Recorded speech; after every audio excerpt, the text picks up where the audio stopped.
नमस्कार, जय श्री कृष्णा, श्री गणेशाय नमः, श्री सीतारामचंद्राभ्याम नमः, वाल्मीकि मुनि की जय हो, हनुमान जी महाराज की जय हो, गुरुदेव महाराज की जय हो, पंचदेव की जय हो।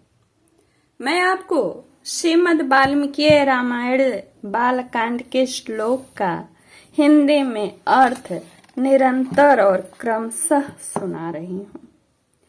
अब तक मैंने आपको 42 सर्ग तक सुनाई हूँ और नाना प्रकार की नवीन नवीन कथाएं भी उनमें सुनाई हूँ। 42वें सर्ग में भागीरथी जी का तप का वर्णन है और इस बार 43 सर्गः में भागीरथी की तपस्या से संतुष्ट हुए भगवान शंकर का गंगा को अपने सिर पर धारण करके बिंदु सरोवर में छोड़ना और उनका 7 धाराओं में विभक्त हो भागीरथी के साथ जाकर उनके पितरों का उद्धार करना। श्री राम विश्वामित्र बड़े प्रेम से संबोधन करते हैं। श्री राम यह कथाएं सीता स्वयंवर में जाने के पथ पर हो रही हैं। जहां जा रहे हैं विश्वामित्र राम लक्ष्मण नाना मुनि और राम जी कथाएं पूछते हैं और विश्वामित्र जी कहते हैं। उन्हीं कथाओं में आज की ये कथा है। श्री राम देवाधिदेव ब्रह्मा जी के चले जाने पर नारद भागीरथी पृथ्वी पर केवल अंगूठे के अग्रभाग को टिकाए हुए खड़े हो 1 वर्ष भगवान शंकर की उपासना में लगे रहे। वर्ष पूरा होने पर सर्वलोक वंदित उमा वल्लभ भगवान पशुपति ने प्रकट होकर राजा से इस प्रकार कहा, नर श्रेष्ठ, मैं तुम पर बहुत प्रसन्न हूँ। तुम्हारा प्रिय कार्य अवश्य करूंगा। मैं गिरिराज कुमारी गंगा देवी को अपने मस्तक पर धारण करूंगा। श्री राम शंकर जी के सुकृति मिल जाने पर हिमालय की ज्येष्ठ पुत्री गंगा जी, जिनके चरणों में सारा संसार मस्तक झुकाता है, बहुत बड़ा रूप धारण करके अपने वेग को दुस्सह बनाकर आकाश से भगवान शंकर के शोभायमान मस्तक पर गिरी। उस समय परम दुर्धर गंगा देवी ने यह सोचा था कि मैं अपने प्रखर प्रवाह के साथ शंकर जी को लिए दिए पताल में घुस जाऊंगी। उनके इस अहंकार को जानकर त्रिनेत्रधारी भगवान हर कुपित हो उठे और उन्होंने उस समय गंगा को अदृश्य कर देने का विचार किया। पुण्य स्वरूपा गंगा भगवान रुद्र के पवित्र मस्तक पर गिरी। उनका वह मस्तक जटा मंडल रूपी गुफा से सुशोभित हिमालय के समान जान पड़ता था। उस पर गिरकर विशेष प्रयत्न करने पर भी किसी तरह वे पृथ्वी पर न जा सके और भगवान शिव के जटा जाल में उलझकर किनारे आकर भी गंगा देवी वहां से निकलने का मार्ग न पा सकी और बहुत वर्षों तक उस जटा जूट में भटकती रही। रघुनंदन भगीरथ ने देखा गंगा जी भगवान शंकर के जटा मंडल में अदृश्य हो गई हैं। तब वे पुनः वहां भारी तपस्या में लग गए और उस तपस्या द्वारा उन्होंने भगवान शिव को बहुत संतुष्ट कर लिया। तब महादेव जी ने गंगा जी को बिंदु सरोवर में ले जाकर छोड़ दिया। वहां छूटते ही उनकी 7 धाराएं हो गईं। आह्लादनी, पावनी और नलिनी ये कल्याण में जल से सुशोभित गंगा की 3 मंगलमयी धाराएं पूर्व दिशा की ओर चली गईं और सुचक्षु सीता और महानंदी सिंधु ये 3 शुभ धाराएं पश्चिम दिशा की ओर प्रवाहित हुईं। उनकी अपेक्षा जो 7वीं धारा थी वह महाराज भगीरथ के रथ के पीछे पीछे चलने लगी। महातेजस्वी राजर्षि भगीरथ भी दिव्य रथ पर आरूढ़ हो आगे आगे चलने और गंगा उन्हीं के पथ का अनुसरण करने लगी। इस प्रकार वे आकाश से भगवान शंकर के मस्तक पर और वहां से इस पृथ्वी पर आई थी। गंगा जी की वह जल राशि महान कलकल नाद के तथा साथ तीव्र गति से प्रभावित हुई।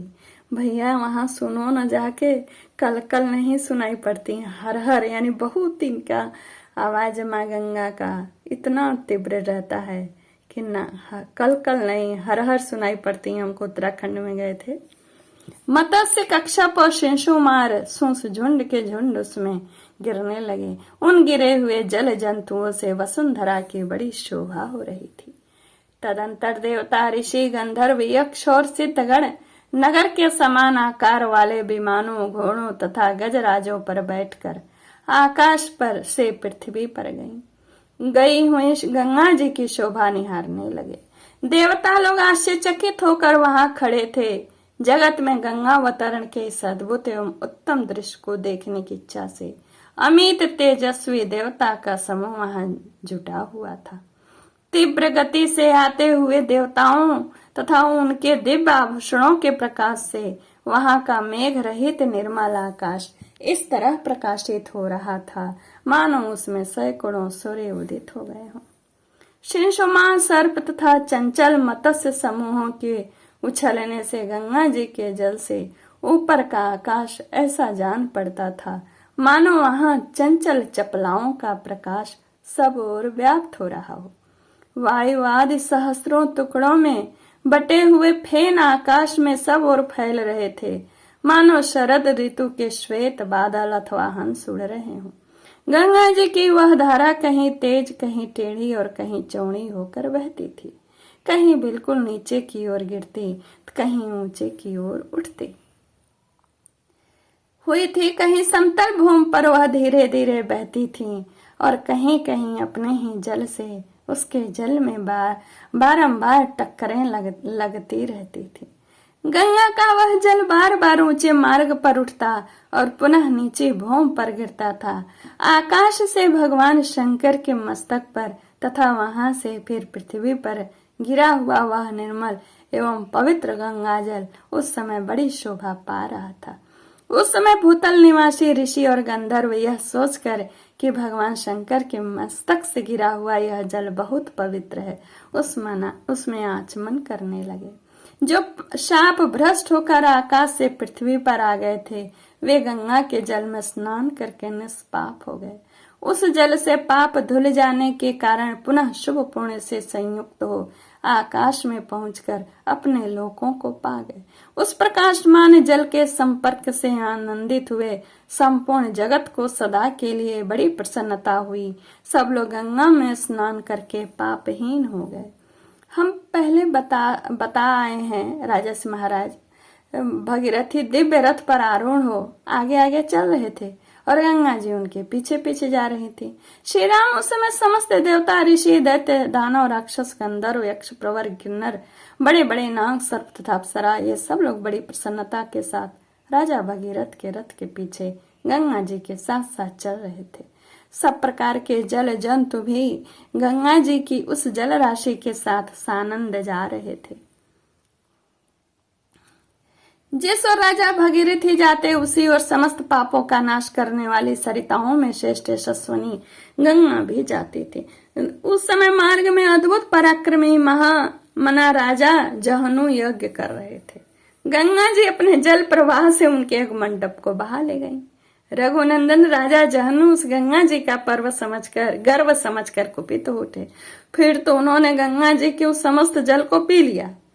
यह संसार के लिए बड़ी अद्भुत बात हुई। तब देवता, गंधर्व तथा ऋषि अत्यंत विस्मित होकर पुरुष परवर महात्मा जहनु की स्तुति करने लगे। उन्होंने गंगा जी को उन महात्मा नरेश की कन्या बना दिया, अर्थात उन्हें यह विश्वास दिलाया कि गंगा जी को प्रकट करके आप इनके पिता कहलाएंगे। इससे सामर्थ्यशाली महातेजस्वी जहनु बहुत प्रसन्न हुए और उन्होंने अपने कानों के छिद्रों द्वारा गंगा जी को पुनः प्रकट कर दिया। इसलिए गंगा जहनु की पुत्री एवं जाह्नवी कहलाती है। वहां से गंगा फिर भगीरथ के रथ का अनुसरण करती हुई चली। उस समय सरिताओं में श्रेष्ठ जाह्नवी समुद्र तक पहुंची और राजा भगीरथ के पितरों के उद्धार रूपी कार्य की सिद्धि के लिए रसातल में गई। राजर्षि भगीरथ भी यत्नपूर्वक गंगा जी को साथ ले वहां गए। उन्होंने श्राप से भस्म हुए अपने पितामहों को अचेत सा होकर देखा।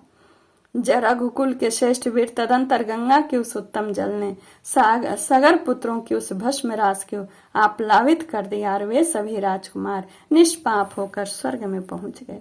इस प्रकार मैंने आपको श्रीमद इत्याशे श्रीमद रामायणे वाल्मीकि आदि काव्य बालकांडे 43 सर्गः आपको सुनाया। श्री राम जय राम जय जय राम, श्री राम जय राम जय जय राम, श्री राम जय राम जय जय राम, श्री राम जय राम जय जय राम, श्री राम जय राम जय जय राम। श्री रघुनाथ जी की कृपा, सबकी कृपा, माँ गंगा की कृपा, विश्वामित्र की कृपा, वाल्मीकि मुनि कृपा, सबकी कृपा हम सब पर बनी रही। जो भी गलती हो उसके लिए क्षमा करें। मंत्रहीनम क्रियाहीनम